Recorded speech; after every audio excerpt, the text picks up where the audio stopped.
गोजोन फुंबिलिनि बयनिसिमबो आंनि एसपि बड' निउज चेनेलनि जानाय आंनि गोसो गोरबोनि अननाय आरो सिबिनायखौ नोंथांनो फिन जासि हरफिननानै दिनैनि फुंबिलिनि रादाबखौ आं फरायनो आखायाव लाबाय।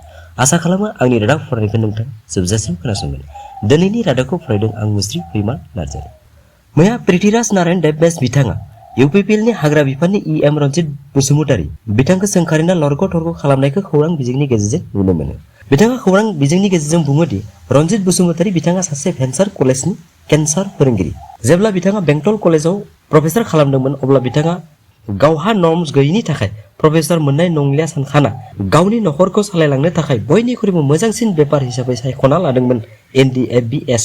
जेराव थाङोब्ला बिथाङा गावखौनो सासे MA पास हिस्ट्रिनि प्रफेसार सुबुङानो अग्रपन्थि हाबदों होनना लिडारगिरिनि बिबानखौ लानायनि खाबुआवसो बे बेपाराव हाबदोंमोन होनना बिथाङा गोख्रों रावजों सोंखारि आरो जायनि थाखाय बिथाङा सोंलु दैखाङोदि नोंथाङा बबे बेचनि सासे केडारमोन।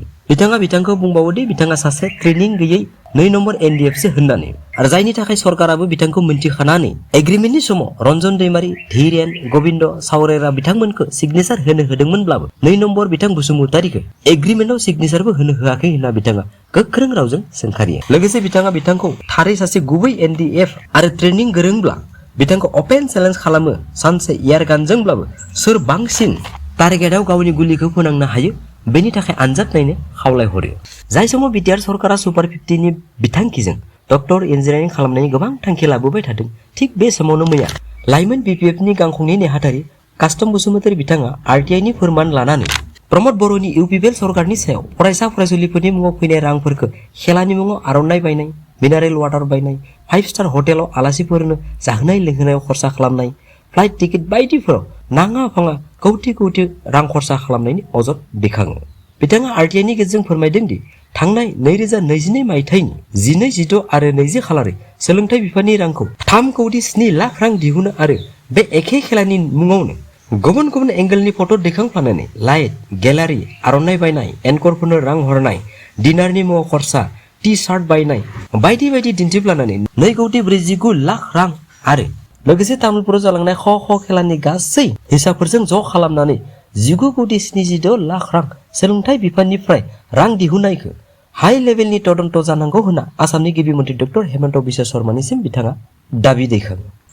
लोगोसे बिथाङा अजद दैखाङो दि खेला डिपार्टमेन्ट आरो इडुकेसन डिपार्टमेन्टआ एखुथा बाजेट थासेयावबो सोलोंथाइ बिफाननिफ्राय बेबायदि रांखौ खेलायाव बाहायनायाव माबाफोर घोटाला दं नामा होननाबो बिथाङा सोंलु दैखाङो। लोगोसे मोननै नेशनेल सेमिनाराव 40 लाख खरसा रां दिन्थिनायखौबो सोंखारिना बिथाङा बुङोदि थारै बेबायदि 40 लाख रांजों जोंनि बर'नि थुनलाइ आफादनि गासै खरसायानो जाजोबगौमोन होननाबो बिथाङा बुङो।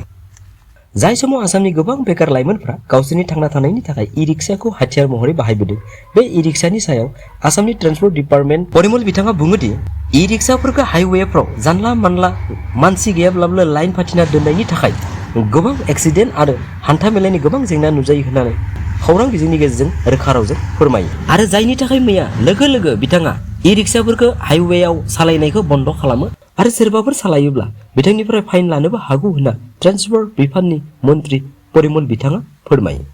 मोनसे दुखुनांथाव रादाब, बुहुमनि जिनिस वार्ल्ड रेकर्डआव गावनि मुंखौ गालांनो हानाय जिउस मुंनि सैमाया थांनाय सेप्तेम्बरनि 3 खालार खालि थैदोंब्लाबो बेनि सोमोन्दै मुलुगनि गोबां सुबुङानो दुखु फोरमायनायखौ दिनैसिमबो नुनो मोनो। सुलुङाव फोरमायनाय बादिब्ला जिउसा मासे बुन्दा सैमामोन। बेनि लिरथाया 70 केजि 3 ग्राम, जौथाया 3 फुट 8 इन्सिमोन आरो बिथाङा थैनाय समाव बिथांनि बैसोआ 5 बोसोर बैसोनिमोन। थामहिनबा जेउसा जोनोम मोन्दोंमोन 22 नभेम्बर 2008 मायथाइयाव।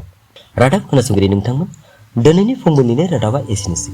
नोंथाङा आंनि रादाबखौ अननानै जोबजासिम खोनासंनायनि थाखाय आंनि गोसो गोरबोनि अननाय आरो सिबिनायखौ फिन नोंथांनिसिम बावहरफिननानै नोंथाङा दिनैसिमबो आंनि रादाबखौ साबस्क्राइब आरो लाइक आरो शेयार खालामाखैब्ला अननानै साबस्क्राइब, लाइक आरो शेयार खालामनो थाखाय गुरै खावलायहरनाय थाबाय। एसेनोसै, गोजोन्थों।